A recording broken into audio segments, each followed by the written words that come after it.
everybody, welcome to Comic Tropes. I'm your host, Chris. This episode is a little different. I'm going to talk to you very briefly about how I got into comic books, and then I'm going to tell you my personal top 10 comics of 2017. Let's do it. I grew up in a small town on the coast of Massachusetts, about an hour south of Boston.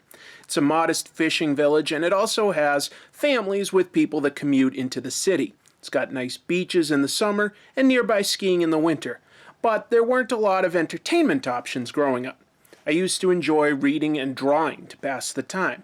When I turned 10, I got a paper route. It ended near a convenience store. These days it's a 7-Eleven, but when I was a kid, it was just a local mom and pop store, and on their spinner racks is where I first discovered comic books. The first comics I tried were Transformers, because at that point in time, I really liked the toys and the cartoon. In 1986, the movie came out, and I picked up the third and final comic book that adapted the movie. I wanted to find the first two, but they weren't at the convenience store. This was long before the internet existed as it does today. So I pulled out the Yellow Pages phone book, and with the help of my mother, we found out that a comic book store existed about 30 minutes away. That store is New England Comics, better known as NEC, a local chain in Massachusetts. I went to the store in Quincy. I found it utterly fascinating with tall, well-organized shelves of more comics than I could have imagined.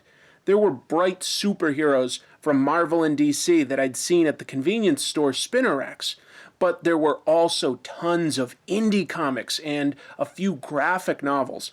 There were no toys or t-shirts back then, just comics. And not even many graphic novels back then. I distinctly recall seeing one for Iron Man, one for Will Eisner, and Watchmen, which was brand new. But the stuff that really captured my eye was the black and white books with characters like Usagi Yojimbo, Cerebus, and Teenage Mutant Ninja Turtles. In early 1988, in one of my earliest visits to the store, I saw NEC's first published book, The Tick, by a local cartoonist, Ben Edlund. I picked it up and I found it hilarious. I later saw Ben at the store a couple of times. Learning that he was just from a few towns over really drove it home for me, that anyone could do this if they had talent, and he's remained an inspiration for me personally for nearly 30 years. I still like to visit NEC when I come home to visit family. It's a well-organized and well-stocked store with a great room full of Silver Age back issues. I've been reading comics for over 30 years now, and it's never gotten old. My favorite creators change, but there's always something new and exciting. So, here are my choices for the 10 best comics that came out in 2017. Number 10, Seven to Eternity. Rick Remender has written a ton of great superhero, action, and sci-fi comics, but this is his first foray into epic fantasy. If you like The Dark Tower by Stephen King, you will probably like this. Abetted by his frequent collaborator Jerome Pena, it follows a ragtag band rallying against a god who has already defeated the realm with his tools of fear. Number 9, Styx Angelica, Folk Hero. Michael DeForge has created another bizarre masterpiece. Styx Angelica is great at everything, but she retreats to live a quiet life in the woods, away from fame and fortune. The story can be sad, but it's always pretty sweet. It's strange, but engrossing. I'd argue it's best read slowly, so you can digest the ideas a page or so at a time. Number 8, Black.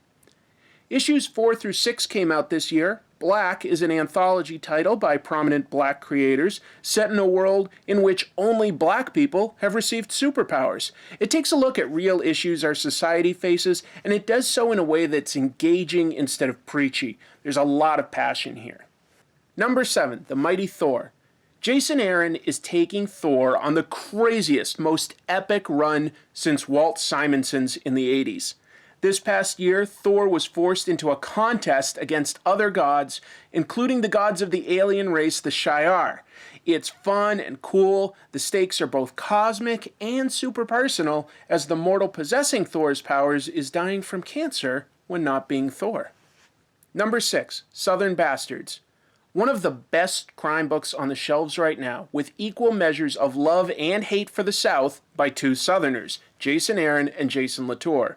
It's full of great twists and turns as a town is ruled with an iron fist by the high school football coach who is also its crime boss. Number 5, Saga. Saga by Brian K. Vaughan and artist Fiona Staples is more epic than even Y the Last Man, but it's also romantic and loving. It's closer to fantasy like Star Wars, even though it takes place all across the galaxy. Number 4, Batman. Tom King has found a way to reinvigorate Batman stories by digging deep into characters and trying new things. We explore Batman's relationships with individual superheroes. Bruce Wayne gets engaged to Catwoman, and you'll even care about the pitiful supervillain Kite Man. A really fun read. Number 3, Mr. Miracle. Another Tom King book. Mr. Miracle is a hallucinatory, dreamlike take on Mr. Miracle set against the backdrop of Darkseid and his minions of Apocalypse waging war against the new gods and dragging Scott and his wife Barda into the proceedings. But something bigger is going on behind all of this, and it may be leading to Mr. Miracle's greatest escape yet. Number 2, Kill or Be Killed. I'm a massive sucker for anything by Ed Brubaker and Sean Phillips. They make crime stories with noir characters and excellent twists. This story follows a guy who fails a suicide attempt due to a demon's intervention who orders him to kill guilty people or risk dying himself. Unless the main character is just a crazy guy with a gun. Number 1, My Favorite Thing is Monsters. Emil Ferris has created an epic graphic novel drawn in ballpoint pen on lined notebook paper, which is supposedly rendered by the protagonist, a young girl trying to solve the murder of her upstairs neighbor and deal with a number of family issues. It's set in 1960s Chicago and somehow also involves a lot of real and imaginary monsters. All I can say is it's greater than the sum of its parts. Well, those are my choices for the best comics of the year. I'd be curious to hear what your choices were because I had a lot of runner-ups. It was really, really hard to decide what the best ones of the year were. There were a lot of great comics this year. Anyway, until next week, keep reading comics.